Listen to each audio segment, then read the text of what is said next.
Las buenas ideas no se venden solas, ¿ya? Y no porque tengáis un buen vendedor, sino que básicamente eres tú mismo y un muy buen plan.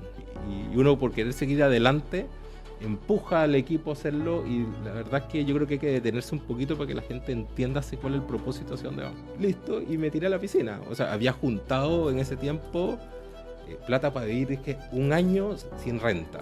Y dije, ¿sabes qué? Bueno, si las cosas se precipitaban mal, ya me la había jugado. Las brechas que tiene una empresa con base científica tecnológica, primero, tiene que ver con que ellos no tienen el valle de la muerte, tienen el precipicio de la muerte. Me dijo, mira, te lo voy a explicar en simple. Es lo que está diciendo si tú quieres ser empresario o quieres ser el gerente general de una empresa. Entonces me comencé a cuestionar y dije, en realidad a mí lo que me gusta es armar, porque yo armaba tráfico, eso es lo que me fascina. Dije, ¿sabes que a mí me gusta armar empresas?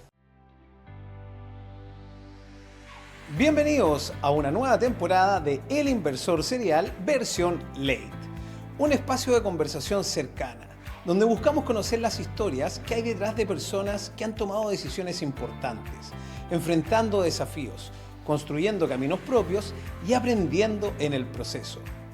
En cada capítulo queremos ir más allá del cargo, del título universitario o del resultado visible. Queremos conocer los inicios, los momentos que marcaron un antes y un después, los aprendizajes que dejan la experiencia y la visión de futuro que acompaña a quienes hoy tienen algo valioso que compartir. Porque las historias reales inspiran, enseñan y también nos invitan a mirar nuestras propias decisiones desde otra perspectiva. Hoy comenzamos una nueva conversación en El Inversor Serial versión Late. Vamos a un breve corte comercial y volvemos para presentarles al invitado estelar de hoy. Tu patrimonio no se construye con suerte, se construye en base a un diagnóstico, estrategia, implementación y seguimiento. En RegVal Global te acompañamos con una mirada en 360 grados, inversión, protección y planificación, arquitectura abierta, soluciones locales e internacionales y un proceso profesional que se adapta a tu perfil y tus metas. Porque no se trata solo de invertir, se trata de proteger lo que has construido y hacer crecer lo que viene. RegVal Global, gestión patrimonial con visión global.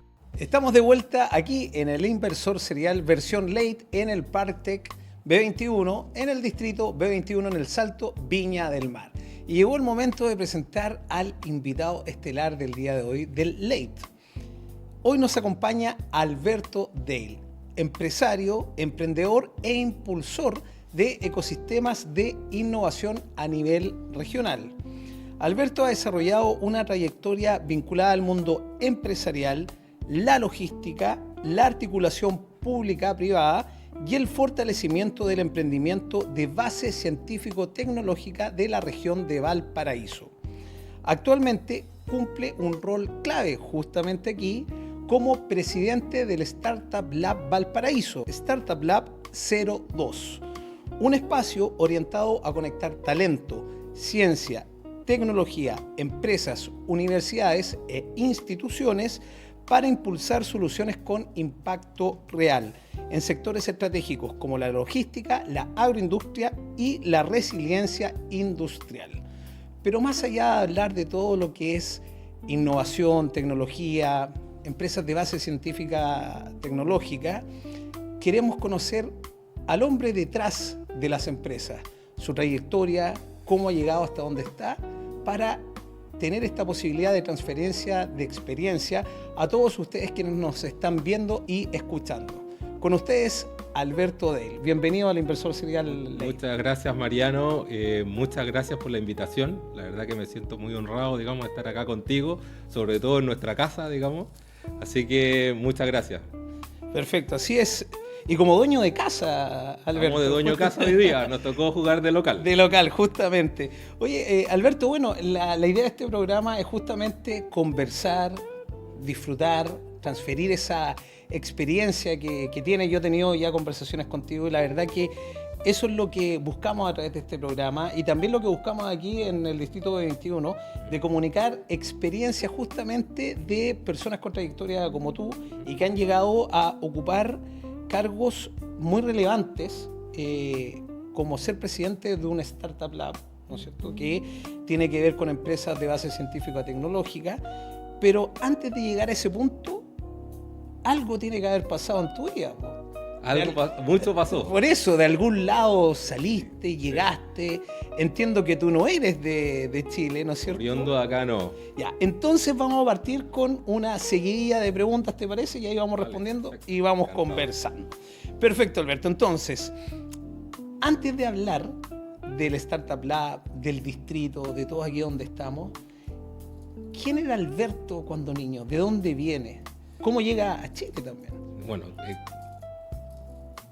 partimos, mis inicios partieron en Panamá. O sea, yo nací en Panamá, soy panameño, ¿no es cierto? Bueno, estudié en un colegio en Panamá, en Ciudad de Panamá. Y me voy a saltar toda esa parte. Bueno, mi mamá era educadora, mi papá trabajaba en el canal de Panamá. Y justamente vivíamos una época de los 80 donde la gran mayoría de mis compañeros salían a estudiar fuera del país. Y todo esto, ¿por qué era? Porque en esa época el canal de Panamá era controlado por el gobierno americano y justamente pasaba a manos panameñas. Entonces todos salíamos con la responsabilidad de tener que hacernos cargo del activo más importante que tenía el país en ese minuto. Entonces decido salir a estudiar fuera de Chile. ¿A qué edad fue más o menos eso? No, 17 años, 18 años. O sea, yo llegué, y estamos hablando en los años 90, donde la cantidad de información hoy día nos invade la tecnología. No tenías a un Google había para WhatsApp, preguntar nada. No, nada. Acá era tropezón. Así que si me hace una pregunta, Carlos, problemas tuve, la mayoría del tiempo tuve problemas. Ok. Y que tenía que resolverlos. Así que yo la verdad que no sé cómo mis papás me dejaron salir tan chico en esa época. Ahora un poco más fácil.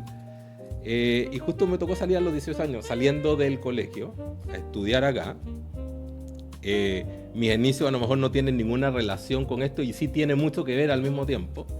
Yo llego acá a esta región, a Valparaíso. Llegaste a Chile y llegaste a Valparaíso. Llegué a Valparaíso, o sea, yo llegué a Santiago en la época de los 90, el aeropuerto no es el aeropuerto que tenemos hoy día. O sea, me ha tocado presenciar todo el crecimiento de Chile. Y justamente veo Santiago, no me pareció nada simpático, voy llegando a Valparaíso por el camino a Aguasanta, bajando. O sea, Es una viste la vista costa preciosa. y ahí te enamoraste. No, me enamoré inmediatamente y me enamoré más del lado izquierdo que el derecho. O sea, que se veía Valparaíso. y yo Valparaíso. decía, Es que esa bahía es esa bahía hermosa. es hermosa. Entonces, justamente yo llego acá a la quinta región a estudiar a la Escuela Naval de Chile, que tenía relación con estudiar algo que tuviera relación con el Canal de Panamá. Entonces, yo llego a estudiar a la Escuela Naval y parto siendo marino, estudiando en la Escuela Naval. Llegaste a ser uniformado. Uniformado, ¿ya? Así Pero como- ¿cómo eso llegar a ser uniformado acá en Chile, pero vienes de Panamá? Sí, todo el mundo me hace esa misma pregunta y la verdad es que el 5% de la escuela naval puede ser extranjero. Normalmente van becados, qué sé yo. Mi caso era bastante particular, porque yo no era becado, me mandaban mis papás, ¿ya? Y consiguieron un cupo y entro yo a estudiar a la escuela naval. Y no tiene que ver con nacionalidad eso entonces. Yo pensé que había que tener nacionalidad para estar en la... No, de Mira, hecho, qué interesante. fui un afortunado. Fui un afortunado 2 veces y lo voy a mencionar ahora. Fui un afortunado porque yo era el único extranjero de mi generación. O sea, no había más extranjeros. Había extranjeros para arriba, había extranjeros para abajo, pero en mi generación no había ninguno. Ninguno más. Así que el único adoptable era yo, digamos, dentro de mis compañeros. Y la segunda, y no porque sean compañeros míos, yo creo que debo haber tenido, de las que yo he visto, una de las mejores generaciones de compañeros. Oye, voy a aprovechar de hacerte una pregunta al tiro ahí, porque hoy en día está muy de moda este tema, ¿no es cierto?, de bullying y cosas así. ¿Cómo fue insertarte en esta sociedad naval acá, ¿no es cierto? Porque hoy en día como que está muy en moda eso de que se burlan y cosas así. ¿Cómo fue tu experiencia en ese aspecto? En general es duro. Bueno, lo que era aceptable en ese entonces no es aceptable hoy día. Partamos de esa Claro. base de que no era aceptable. Y por eso que yo te dije que fui afortunado, porque mi generación de compañeros, y estoy hablando muy transversalmente, era gente muy empática.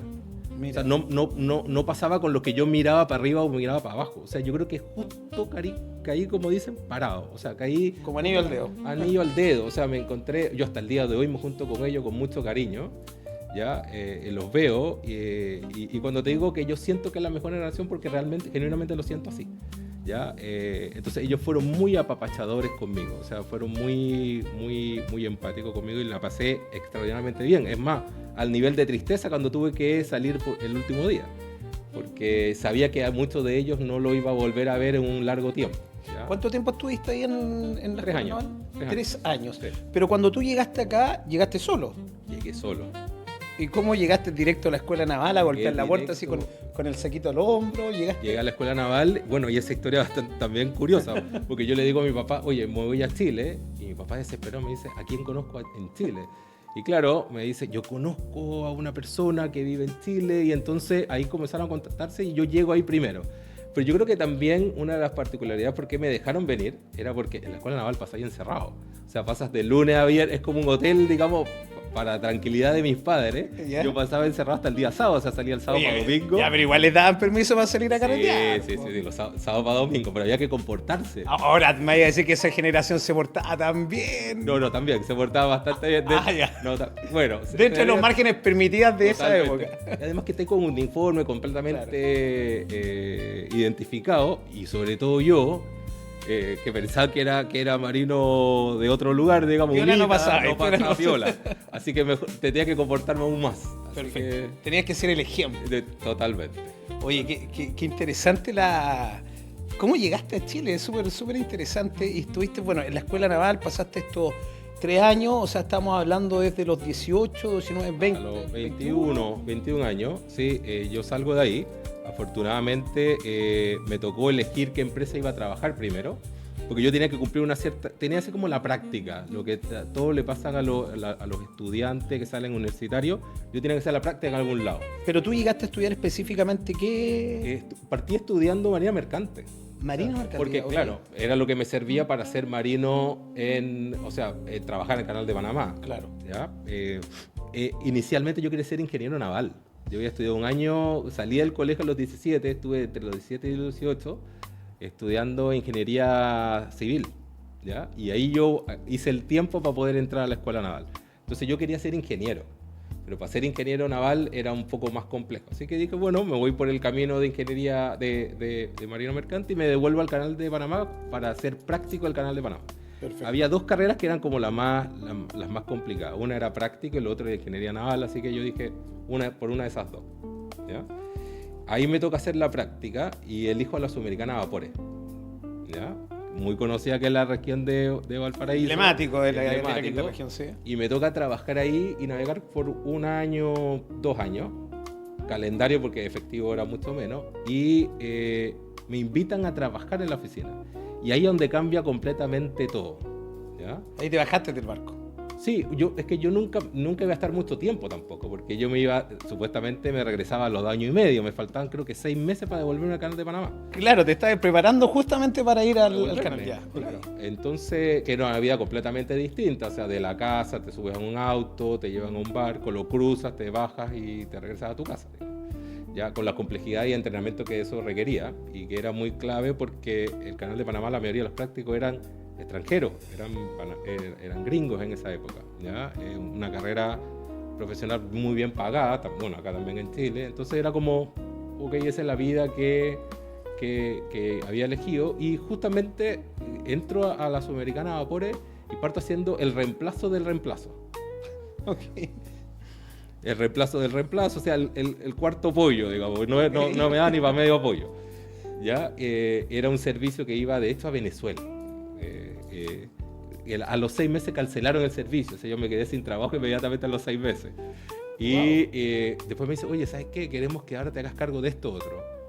Bueno, ese movimiento de ahora queremos que te hagas cargo de esto, termina en que en menos de 1 año y medio me dicen, oye, ¿sabes qué? Queremos que te quedes acá. Y claro, yo lo justificaba todo porque decía, el canal de Panamá no se va a mover de ahí. Así que la oportunidad de poder regresar va a estar siempre latente. Y ahí entre medio yo comienzo a descubrir, digamos que comencé a hacer carrera en la Sudamericana y me comenzaron a cambiar de puesto. Y ahí pasa algo muy importante, de que cada vez que me cambiaban de puesto yo tenía una oportunidad de saber algo nuevo.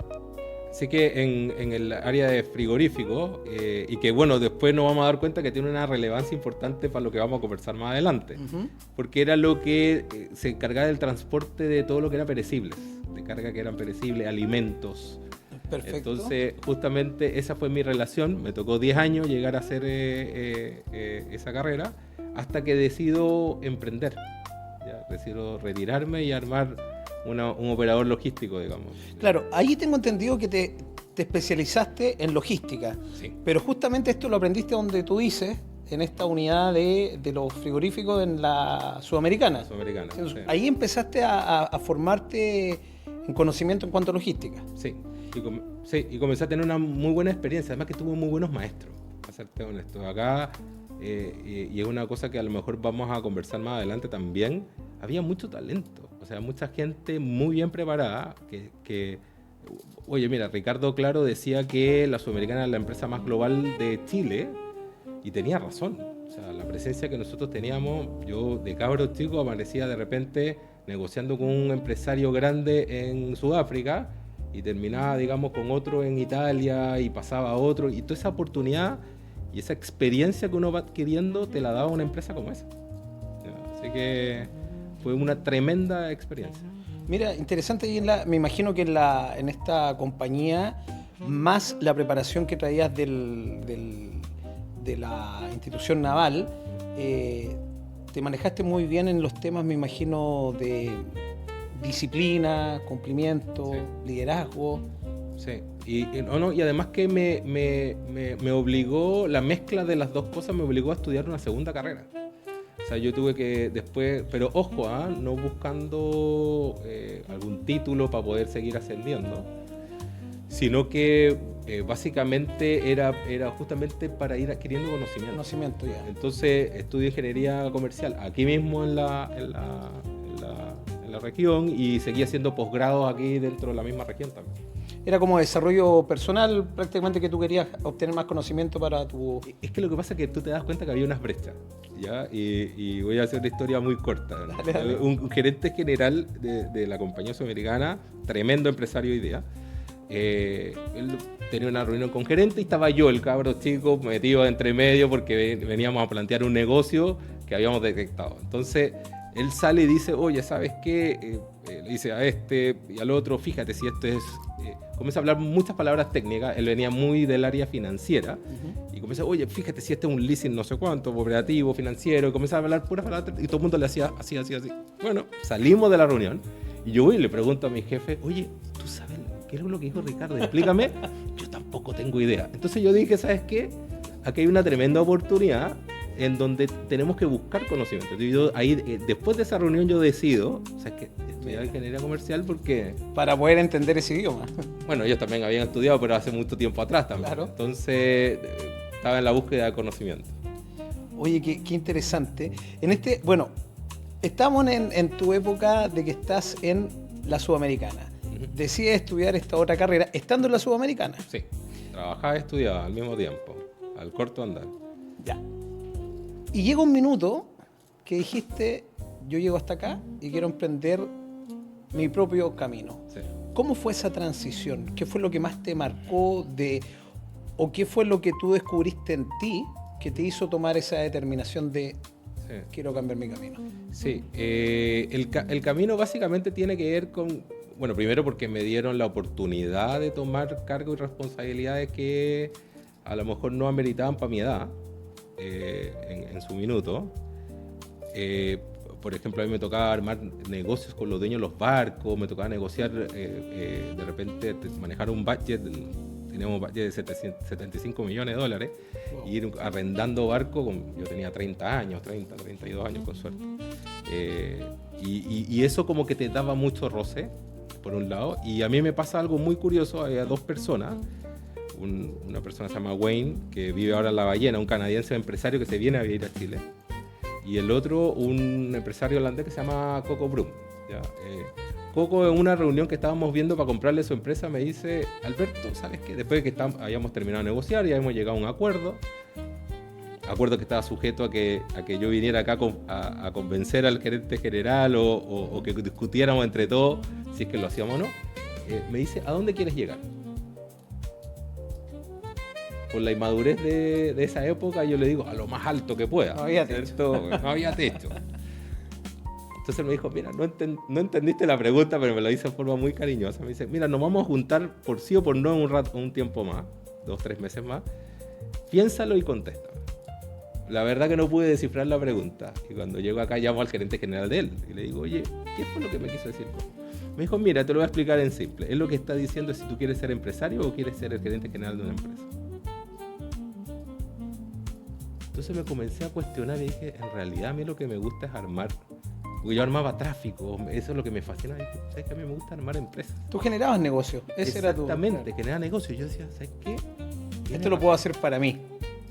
O sea, en ese minuto yo no estaba pensando para mí, estaba pensando hacerlo, tener la posibilidad de hacer cosas, ¿ya? Y claro, dentro de una compañía tú haces lo que la compañía te permite hacer también, ¿no es cierto?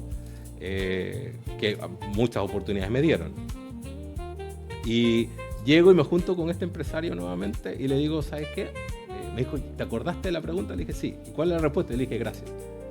Porque ya había definido qué es lo que iba a hacer y ahí yo creo que duré 2 años un poquito, me preparé, tanto financieramente, porque claro, ya estabas con 3 niños, señora... ya había pasado harto tiempo y ya tenías pasado, ya tenía... Sí, señora, así que era tirarse a la piscina y tirarse con todo. Sí, porque es un paso no menor que cuando uno está solo, uno puede ser a lo mejor más loco en eso, como tú dijiste la respuesta, quiero tocar el cielo y más allá. Sí. Y uno puede hacer ciertos pasos que a lo mejor pueden terminar en un error y uno puede volver a levantarse. No quita que uno no se pueda volver a levantar estando con familia, pero obviamente los riesgos son considerablemente de mayor impacto. Claro. Entonces, tomar esa decisión justamente con familia, ¿tú lo hablaste con tu señora? Sí, por supuesto. Y ahí hay un tema súper importante. ¿Cómo lo tomó ella como partner? Bueno, es bastante curioso. Bueno, las amigas de ella le dijeron que ella era una irresponsable, igual que yo. Por apoyarte. Sí. No, porque me dijo, ¿sabes qué? Yo confío en ti. Mira que... entonces, la decisión que tú tomes, yo sé que la estás tomando en forma muy responsable, ¿ya? Yo creo que ella tenía una valoración mía más alta que la propia, para serte honesto. Yo capaz que no hubiera dicho lo mismo, pero me dijo eso y yo dije, mira, ¿sabes qué? Listo, y me tiré a la piscina. O sea, había juntado en ese tiempo plata para vivir, dije, 1 año sin renta. Y dije, ¿sabes qué? Bueno, si las cosas se precipitaban mal, ya me la había jugado. Claro. ¿Ya? Donde en esa época no era tan común jugársela así, porque claro, a mí no me iba mal en el trabajo que estaba. ¿Ya? Encima renunciaba, se me abría un espacio también. ¿Ya? Así que esa fue la tirada a la piscina que me tocó, y una de las decisiones a lo mejor más complicadas de tomar en ese minuto, o de decidir. Claro, pero también la importancia de tener, como estamos hablando, de tener una buena partner. Sí. Y que también tus hijos, obviamente, bueno, no creo que hayan tenido mucho poder de decisión en ese minuto. No.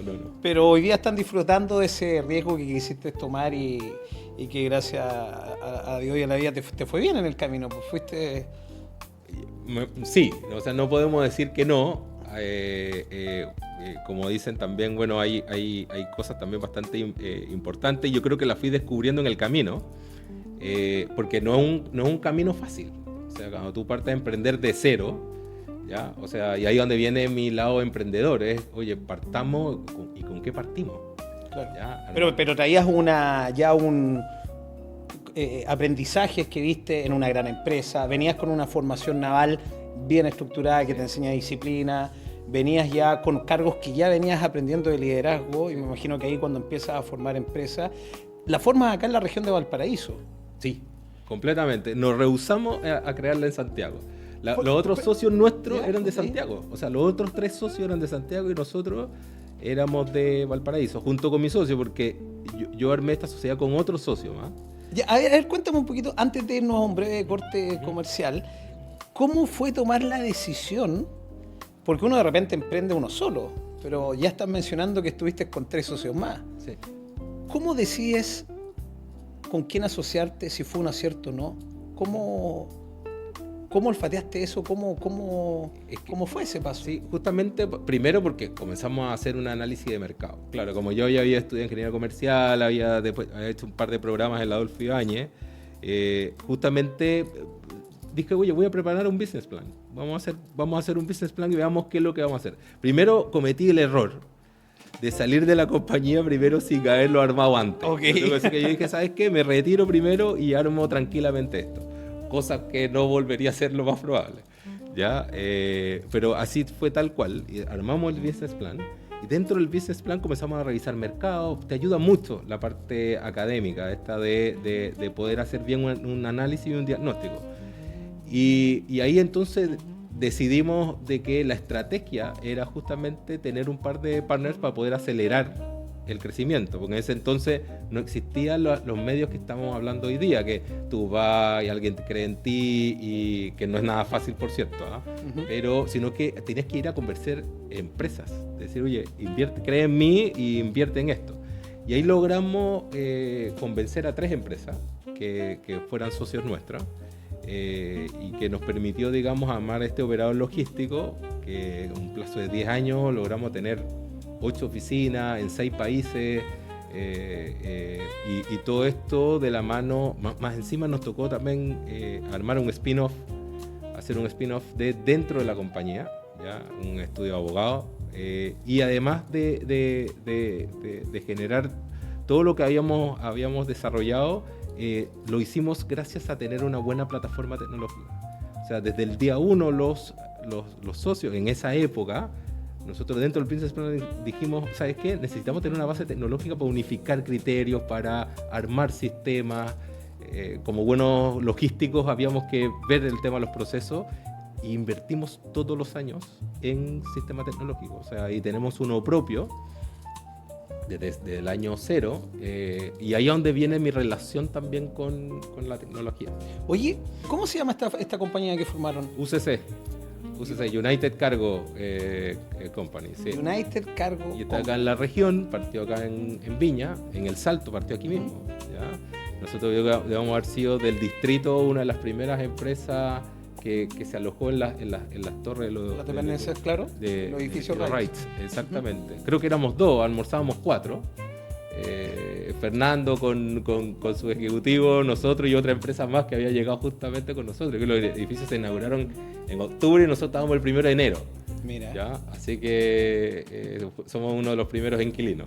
Oye, interesante. Bueno, nos vamos con la historia de United Cargo Company junto a Alberto Dale, así que nos vamos a un breve corte comercial y continuamos recorriendo el camino que viene después del emprendedor y cuando empieza a formar parte de estos ecosistemas de innovación. Así que vamos y volvemos. ¿Qué pasaría si nuestras niñas y niños pudieran aprender desde pequeños a cuidar su dinero para cumplir sus sueños? Mi Primera Chaucha presenta el primer libro chileno de educación y concientización financiera infantil. Una historia entretenida, cercana y llena de valores. Con Sofía y los personajes de Villa Chaucha, tus hijos aprenderán a ahorrar, planificar, emprender y compartir de una forma práctica y entretenida. Mi Primera Chaucha, el inicio de mi éxito financiero, porque el futuro se construye con educación financiera desde hoy. Tu patrimonio no se construye con suerte, se construye en base a un diagnóstico, estrategia, implementación y seguimiento.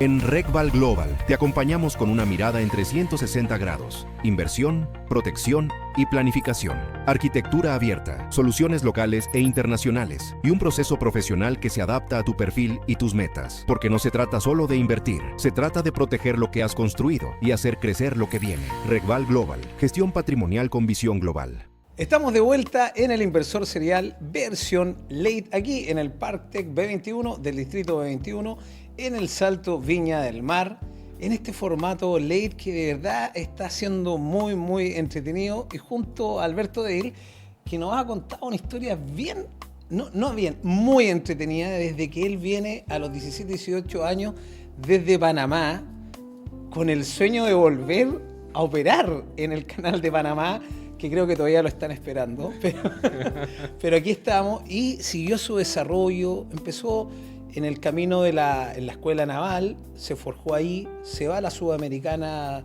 de Vapores a trabajar, ¿no es cierto?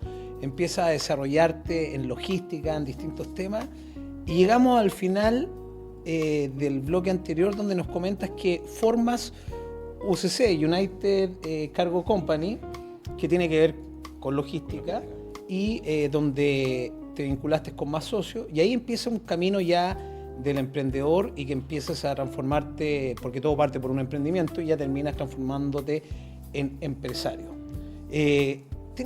Antes de que continúes, estoy intrigado con eso que tienes ahí en la mano. ¿Qué? A ver, muéstralo ahí a cámara, ¿qué es lo que...? Esto es un convoloi, ¿ya? Convoloi. Convoloi, es griego, ¿ya? Perfecto. Y justamente es un juego de cuentas, ¿ya? Que permite que uno se concentre y al mismo tiempo genera temas de aplaca la ansiedad. Tú sabes que bueno, los empresarios, los emprendedores normalmente son ansiosos porque las cosas pasen bastante rápido. Entonces este es como un cable a tierra.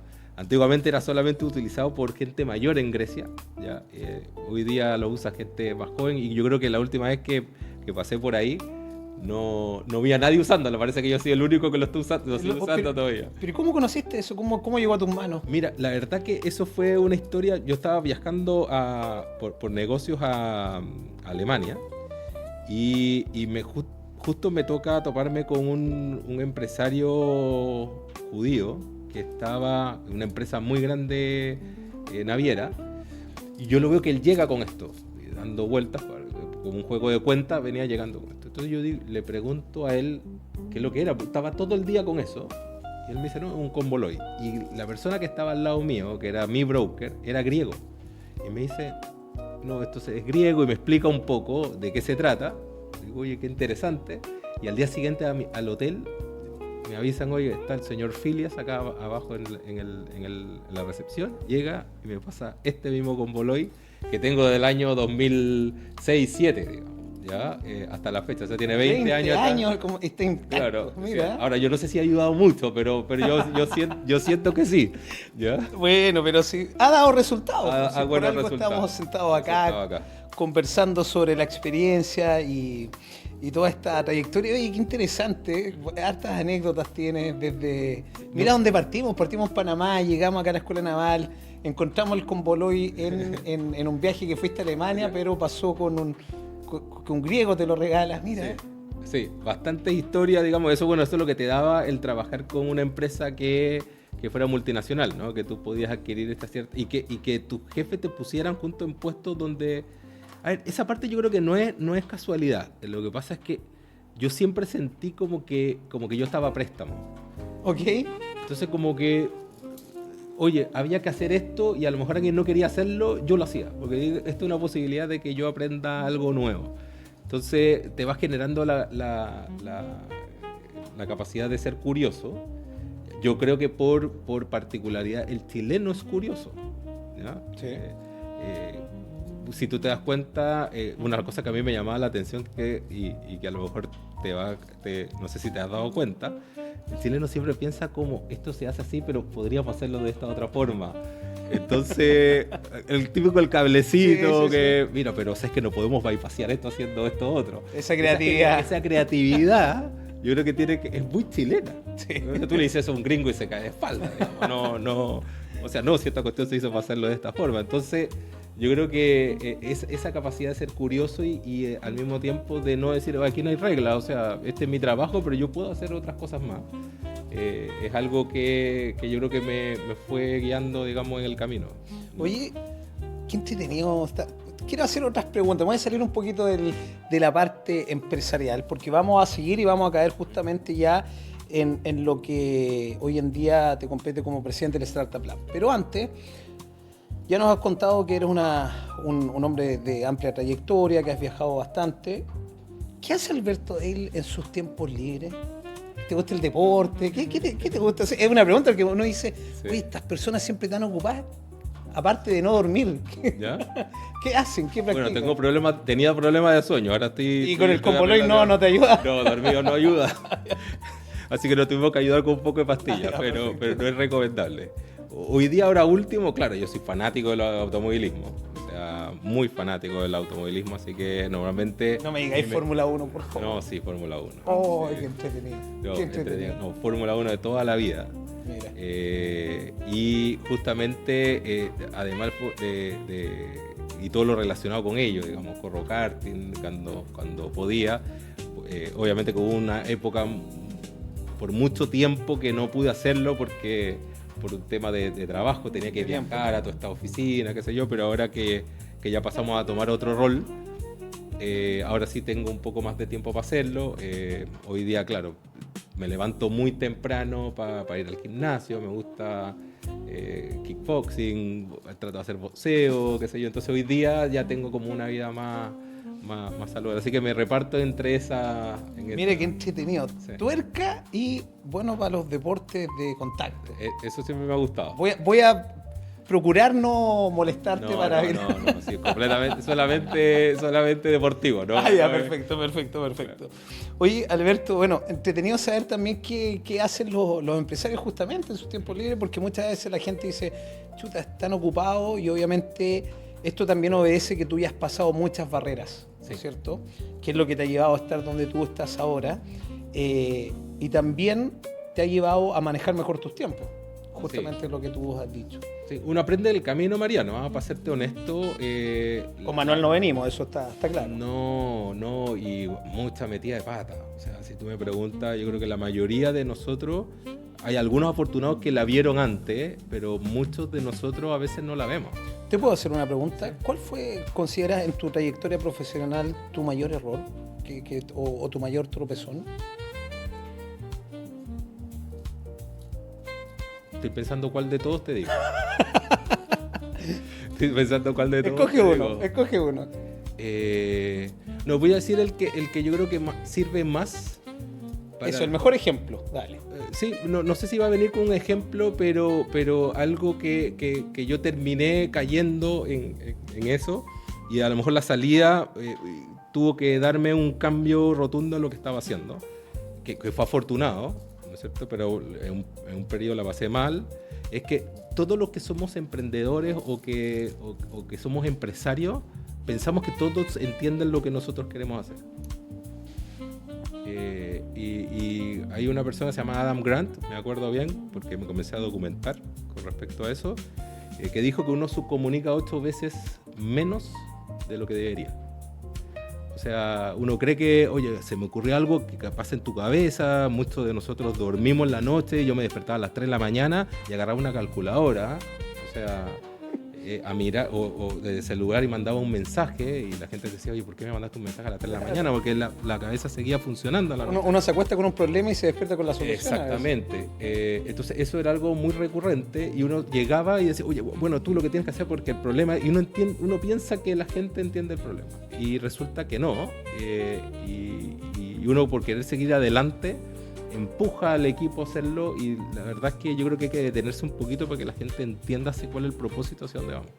Y yo creo que ese es uno de mis grandes sufrimientos que tuve por mucho tiempo, ya hasta que logré, no sé si entenderlo, pero sí comencé a ser conectores, o sea, tener gente que podía llegar al equipo y transmitirle bien lo que nosotros queríamos que se hiciera y cuál era el propósito de eso, más allá de dibujarlo y armar la estrategia para ello. Así que yo creo que eso ha sido Tu mayor sí, error. Mira, sí. buena moraleja justamente para quienes nos están escuchando y viendo. La idea de esto justamente es transferencia de experiencia, de que muchas veces con conversaciones quizás tan simples y sencillas, lúdicas, pero con contenido como esta, te pueden ayudar mucho en los pasos a seguir.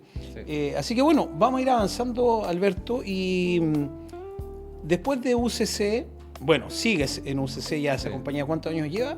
Estamos en 2010, o sea, llevamos 16 años. 16 años y sigues siendo...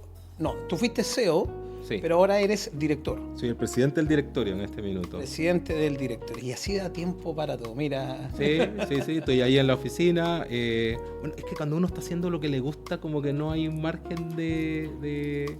Bueno, uno dice que cuando hace lo que le gusta, como que deja de trabajar, sí, ¿no es cierto? Yo siento que, a pesar de que todo el mundo me dice, oye, pero supuestamente tú ibas a dejar de trabajar. Y la verdad es que me ven como más activo que antes, pero estoy haciendo exactamente lo que me gusta. No es que no me gustaba ser CEO de la compañía, pero todos entramos, sabemos de los valles, ¿no es cierto? El Valle de la Muerte, y te hablan del valle después del prisionero, ¿no es cierto? Alexis Cami hizo un libro espectacular con respecto a eso, que es una crisis que le pasa a todos los empresarios, pero después viene el valle de la tranquilidad, por así decirlo. claro, vaya el vacío, le llaman a algunos, que es que viene la crisis de... ¿Qué hago ahora? O sea, tienes que tratar de buscar qué es lo que hago. Ya tu problema no es voy a generar más empresas, sino que cuál es el propósito de lo que voy a hacer. Eso te iba a decir. Justamente uno cae en un minuto que uno encuentra quizás parte de una vocación y propósito que siente que tiene que realizar. Sí. Y ahí justamente es lo que nos lleva a tu actualidad, ¿no es cierto? Es lo que me lleva a la actualidad del Startup Lab. Ahí entre medio pasamos un par de cosas entre medio. Yo renuncio al cargo de CEO de la compañía. Decisión no menor, casi igual a dejar el cargo que tenía en la Sudamericana. Un poquito antes yo armo primero una Venture Builder, ¿ya? Las Venture Builder básicamente son empresas que crean empresas tecnológicas, ¿ya? Desde cero, las incuban desde adentro, donde todo lo que es el tema del capital, a lo mejor parte de un estudio de mercado, una idea, buscar a alguien a un cofundador, armar esto, darle toda la infraestructura operativa. Es algo muy incipiente, no debe haber muchas iba en línea con lo que a mí me gustaba, digamos. Mira, interesante, yo no lo había escuchado, Venture Builder, porque sí. por lo general están las Venture Capital que llegan a pedir apoyo a capital, que fue la oportunidad que en esos años tú no tuviste de golpear una puerta un Venture, sino que hablar con una empresa a ver si te querían apoyar. Entonces, pero tú ahora creas un Venture Builder, o creaste tiempo atrás, y en el fondo es generar negocios. O sea, si te ocurre una idea y dices, a ver, voy a buscar Pedrito, Juan y yo, ya, tú eres bueno en eso, tengo esta idea, desarrollémosla. Así es. No, y conseguirme un socio, porque yo estoy de presidente del directorio, tuve una acción bastante participativa, pero conseguirme un socio y llamarlo por teléfono a una persona joven que es de la región y decirle, oye, quiero armar un negocio, se trata de esto, y él no me conocía, o sea, me habían pasado el dato del teléfono, había llamado a 3 o 4, y primero me contestó, ¿y quién eres tú? Yo le dije, no, soy un empresario de la zona y quiero armar esto. Y terminamos siendo socios al día de hoy. Hoy día estamos con dos empresas tecnológicas, una InsurTech que acaba de salir que se llama Mythical, así que ahí estamos poniendo como todos los esfuerzos, digamos, en esa empresa. Así que y nos está yendo hasta ahora bastante bien. La otra relación que tengo es que me meto al Centro de Innovación y Negocios, ¿ya? Que se vincula aquí. Bueno, justamente estamos aquí grandeados. Estamos en el Centro de Innovación y Negocios, que aborda otra problemática, y por eso cuando yo tengo esta crisis de vacío existencial, digo, oye, ¿qué hacemos no solamente para mí, sino que para... ¿Cómo le devuelvo la mano a la sociedad? Exactamente. Me encuentro con este grupo de locos, ¿ya? Liderados por otro loco, ¿no es cierto? Que dice, oye, ¿sabes qué? Armemos algo donde armemos una... Mira, había como 3 objetivos que yo me acuerdo, eran muchos más, pero que a mí me hicieron sentido. Uno, primero, que armáramos una red, o sea, para que nos acompañáramos. Yo encontré que eso era fabuloso. Segundo, ponía la discusión acerca de cómo reteníamos talento. Yo creo que estuve viendo algunos de los podcasts o entrevistas que tú tuviste y eso se mencionó muchas veces, ¿ya? La retención de talento local, porque exportamos talento y tenemos fuga de talento, pero no retenemos justamente el talento. Y todos esos empresarios, y me incluyo yo, nuestros hijos estudian acá y se van. Y claro, tú ves Valparaíso, la quinta región, y fuera de haber bajado por Aguasanta y haber visto esta bahía bastante bien, claro, la cantidad de universidades que tenemos, puerto, entra el comercio, o sea, había empresas, pero no desarrollábamos aún nada más, y veíamos cómo nuestros hijos terminaban el colegio acá, en una educación bastante sana, acá en la quinta región, y se iban para Santiago y se quedaban en Santiago. O sea, esto a mí me está pasando con 2 de mis hijos. Digamos. Mira, o sea, tú estás viendo qué está pasando, tenemos de todo, pero ¿por qué no se están quedando? Esa era la discusión que teníamos ese minuto. Y la otra era cómo apoyábamos a que se generaran negocios. Te estoy hablando de esto el año 2016, Mariano, o sea, estábamos antes de la pandemia incluso. Claro, mucho antes, muy adelantados los tiempos. Claro. Porque si eso lo estuviéramos discutiendo hoy día, todo el mundo se hubiera visto, claro, tiene todo el sentido del mundo. Así que nos miraban estos empresarios, están viendo dónde apunta el lápiz, o sea, generaba cierta, te lo puedo decir yo hoy día, ya después que han pasado tantos años, Esos eran los temas, las discusiones que teníamos nosotros en el centro. Entonces yo parto siendo socio fundador y ahora soy director del Centro de Innovación, que da pie al Distrito de Innovación, negocio, ¿ya?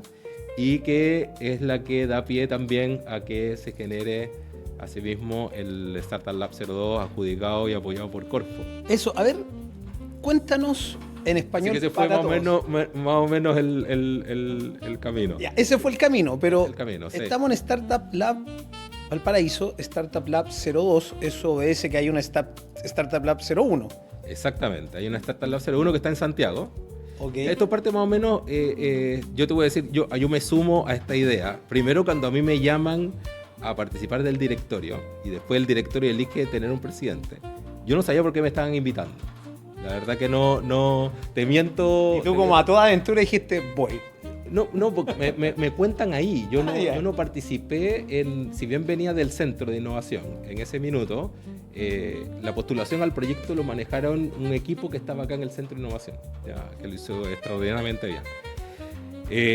Se abre un concurso en Chile, ¿no es cierto? Ya se había decidido montar un Startup Lab en Santiago, que queda en el edificio en él, y se abre un concurso para que el resto de las regiones postulen a armar estos hubs tecnológicos. Se presentaron, entiendo, entre 7 o 11 proyectos y que, bueno, todos estos fondos vienen de la explotación del litio en Chile. Resulta que se lo ganan dos proyectos, uno en la ciudad de Los Lagos y el otro es el de la quinta región, lo cual me llena mucho orgullo porque los fondos que se van a aportar no son menores, se obtuvo el máximo de lo que se podía postular, ¿ya?, en la quinta región. Yo creo que también mucho tiene que ver con lo que se hizo en el CIN y lo que se hizo en el distrito, porque justamente es armar infraestructura y ya se estaba armando un distrito de innovación en la zona. Estamos hoy día en el Partec, si tú te das cuenta, también hay un lugar donde hay acceso a temas recreacionales, están las torres de edificios. O sea, esto viene de un trabajo muy amplio donde se trató de emular o se hizo un trabajo tal cual como se había hecho en Barcelona con respecto al 22 Arroa. Entonces, donde se armaban estos distritos de innovación y la particularidad tenía que era recoger lugares que estaban como en desuso. Este era un sector industrial, sí, que hay temas abandonados. Acá estaba la ex Oxyquim, claro. Exactamente, estamos acá. Un lugar muy precioso, digamos, y en donde lo que se tiene que generar acá es que también armar ciudades de 15 minutos o 5 minutos, donde ojalá acá podamos tener el día de mañana cambio de uso suelo y la gente pueda vivir aquí mismo, trabajar aquí mismo, estudiar, etcétera, a 15 minutos, digamos. Claro, oye, es un proyecto súper ambicioso.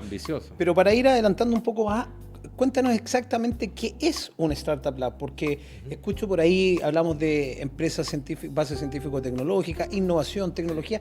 ¿Qué es un Startup Lab? ¿Cuál es la labor del Startup Lab? Mira, la labor tiene que ver con fomentar, promocionar y desarrollar la investigación científica tecnológica. Ok. ¿Ya?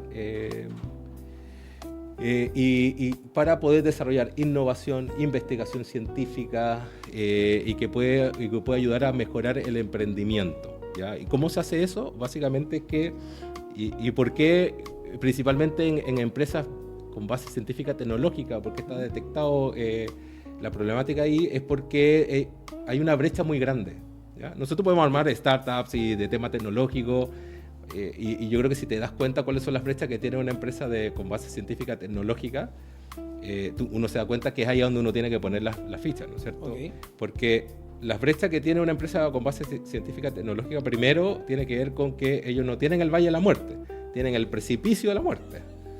Claro, vacío tal cual, mira. No, tal cual, o sea, es caída libre al Valle de la Muerte, porque, claro, ellos tienen que investigar por mucho tiempo. Claro. Entonces, esa es una. Lo otro tiene que ver con el acceso a capital para comenzar a poder hacer todos estos estudios. Que me imagino que este tipo de empresas son costos no menores, ese tipo de desarrollo. No, cuando hablamos, no sé, de Notco, que es la que más conocemos nosotros, la investigación que ellos tuvieron que hacer, digamos, haber sido años para poder llegar a esto. Cuando arman de un prototipaje de algo, por ejemplo, la IA que hoy día nos está cambiando, son estudios de muchos años, o sea, no es algo menor. O sea, así que ese es el otro problema que lo tenemos prácticamente todos, pero ellos lo tienen en mayor proporción porque tienes que comenzar a invertir mucho. La tercera cosa que tienen ellos que ver es también las capacidades duales, porque cuando tú hablas con un científico, después hay alguien que tiene que administrar y gestionar. Entonces, y normalmente a veces no puede ser la misma persona y tampoco es el otro. Entonces, generar esas capacidades duales donde tú combines el tema de salir a vender o la usabilidad de eso. El tercer problema tiene que ver con la infraestructura, que nos estamos haciendo cargo de eso con el Startup Lab, ¿no es cierto? Que es la infraestructura para poder hacer prototipaje y todo este tipo de cosas que normalmente salen de las universidades o salen de centros de investigación. Después viene todo lo que tiene que ver con acceso a mercados, para poder, digamos, escalar, digamos, este cuento.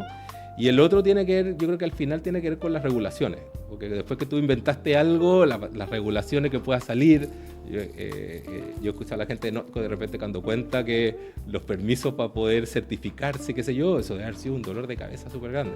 Entonces, justamente, ¿cómo transformamos también esto en una empresa? Porque una vez que ya tú prototipaste, claro, justamente cómo pasas a que esto sea un negocio. Entonces, esto es lo que básicamente hace el Startup Lab. Parte, y lo hemos conversado en el directorio. Bueno, también quiero aprovechar de decirte que tengo un directorio espectacular, ¿ya? Pues te he dicho que he tenido mucha suerte, Mariano.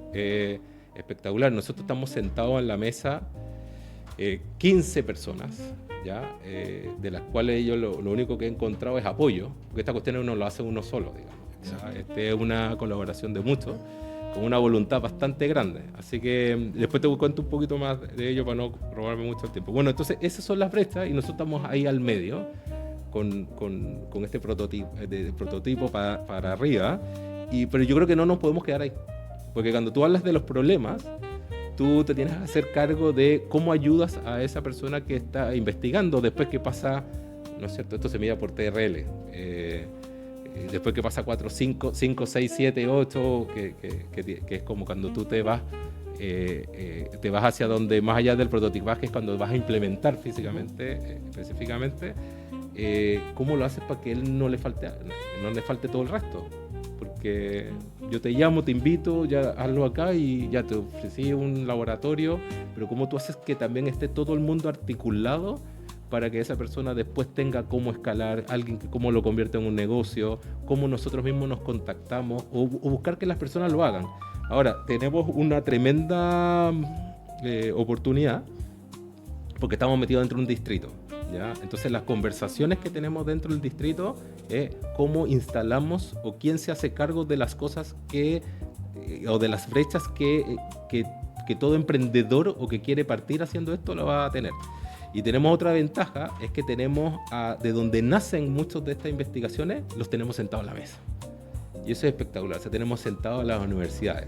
Y como yo te comentaba hace un rato atrás, nosotros tenemos una particularidad súper especial. O sea, creo que tenemos 9 universidades acá en la quinta región.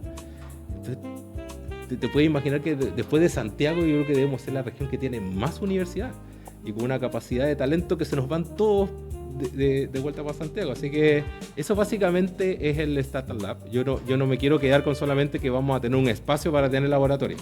Yo creo que nosotros tenemos que ser un orquestador, un acelerador, alguien que realmente proponga cubrir todas esas brechas y hacer que todos nos sentemos en la mesa para poder apoyar a estos emprendedores que necesitan un apoyo bastante grande.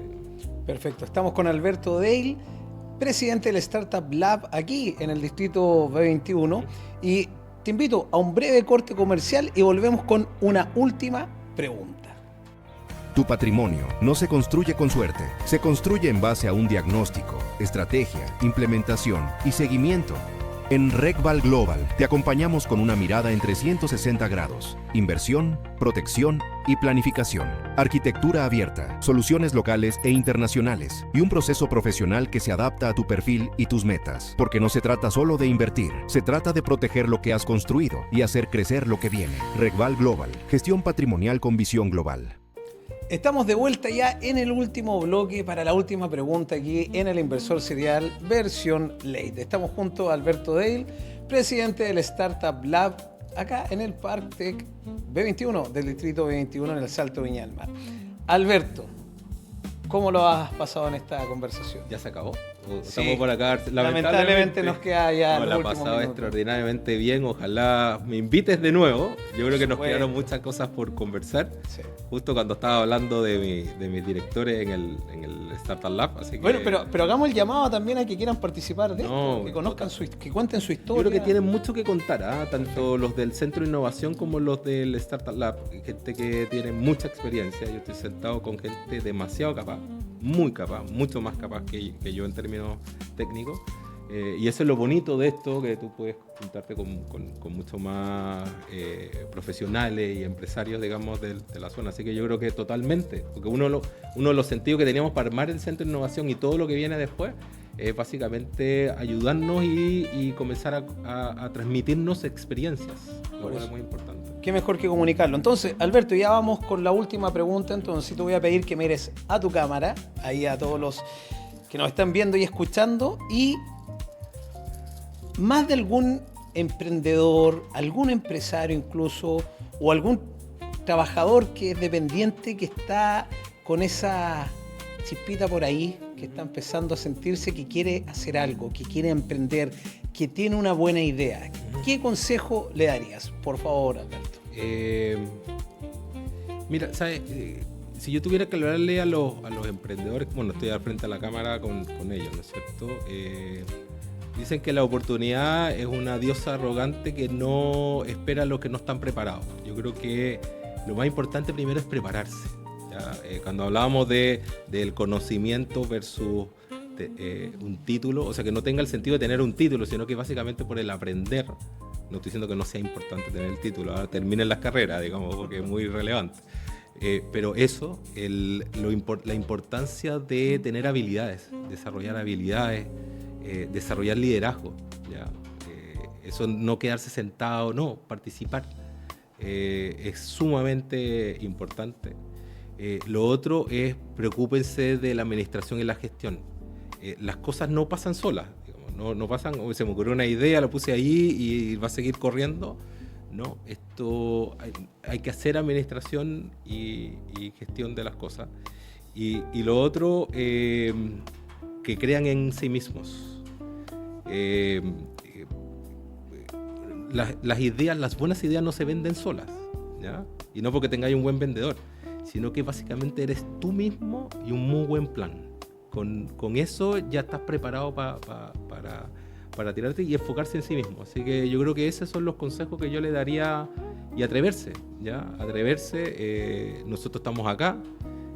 Yo me he dado cuenta recogido de mucha gente que nos rodea, hay varios muy buenas oportunidades. Acá acuérdate que estamos hablando de oportunidades con respecto a estas oportunidades de poder hacer cosas nuevas, ¿ya? Y yo creo que es sumamente importante. Tenemos la oportunidad de hacerlas diferentes, ¿ya? El no estar con egos, porque cuando tú te sientas con gente tan inteligente, el primer miedo que te dicen todo, y esto es bastante chistoso, oye, mira, ¿sabes qué? Es que hay que cuidar los egos, los empresarios hay que cuidar los egos. Entonces yo recojo de todo ello y digo, oye, ¿sabes qué? El no es lo que nos ha tocado hoy día. Yo creo que en Startup Lab lo queremos hacer completamente diferente. Y eso, Mariano. Oye, muy agradecido, Alberto, de que hayas querido acompañarnos en este capítulo del Inversor Serial versión late. Espero que lo hayas pasado muy bien. Y yo también dejo mi granito de arena para la sociedad. Y te quiero dejar este libro de mi autoría, que es el primer libro chileno de educación financiera para niñas y niños. Sí, en esta etapa de primero a sexto básico. No te puedo creer. Sí. Mi primera chaucha. Con esto estamos formando los primeros emprendedores, entonces. Exactamente. Léelo y te darás cuenta que parte desde el origen del dinero hasta un plan de acción financiera infantil. Mira lo que estoy tratando de llevar a los niños. Y esto es de primero a sexto básico. Es parte del programa de mi primera chaucha, que es mi granito de arena también, que quiero dejar ahí a la sociedad. Así que, sin haberlo leído, te felicito, Mariano. Muchas gracias, Alberto. Oye, y agradecido de que hayas que nos haya acompañado en esta ocasión. Así que, bueno, estaremos hablando en otras oportunidades. Y esto ha sido todo por hoy en El Inversor Serial versión late.